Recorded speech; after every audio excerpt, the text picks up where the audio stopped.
Fourth and last round, Mr. Brock, you have the floor for 5 minutes, please.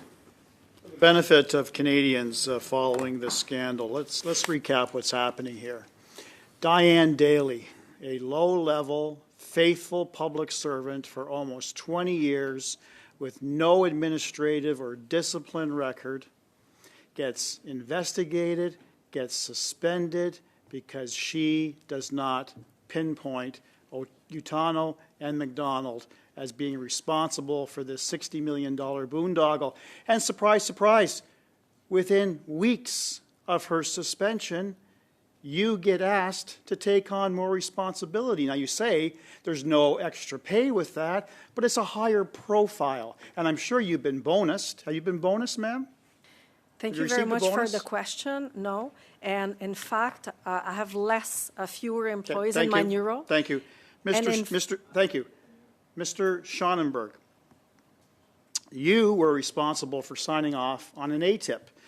ATIP A-2003-00431, requested by Cameron McDonald for emails sent and received from Diane Daly, Ms. Boldock, and yourself regarding keywords, CBSA, investigation, interviews, any and all participation between December the 11th, 23 to the present date, February 16, 24. You then, on the 19th of February, 24, provide an interesting commentary in your response from the PSPC. The matter to which this relates, the investigation, could result in future litigation.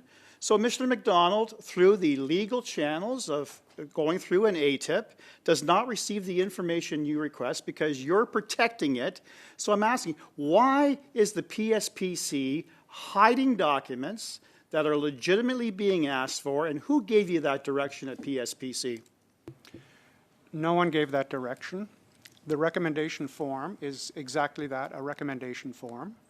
It's common to indicate that there could be potential litigation associated with a file when providing documents. It is the ATIP office within PSPC that makes the determination of what should be released or what should not. I call that obstruction of justice and deliberately withholding key relevant information. Now, for the benefit of Canadians, let's recap what has happened through this entire scandal.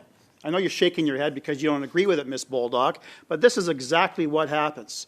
We have ministers denying any and all responsibility. We got a corrupt prime minister denying any and all responsibility for this boondoggle of $60 million. Point of order, Mr. We've got deputy ministers. Point of order.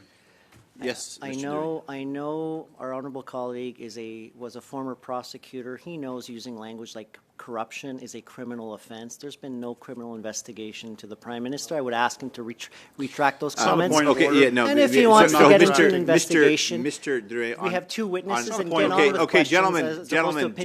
Gentlemen, cease.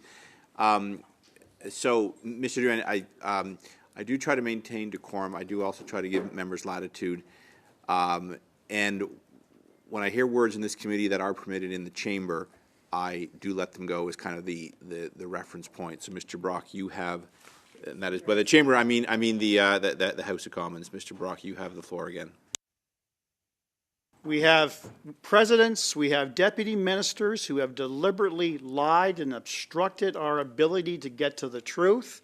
And then we have two individuals who called out the lies. Mr. McDonald, Mr. Utano, immediately suspended without pay. Now that's been resolved, the pay issue. They're still suspended because of the use of counsel. And then we have Diane Daly.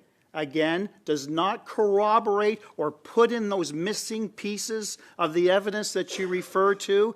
Lo and behold, a 20-year career up in shambles. Now she's suspended because she's not towing Justin Trudeau's line that no one higher up than these low individuals were responsible for choosing Christian Firth and GC strategies.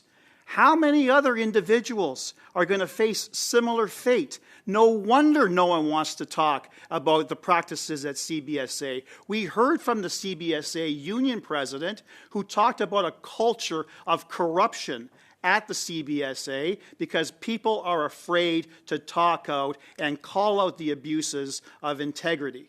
That's a real problem with the public service. And everyone is trying to protect Mindone.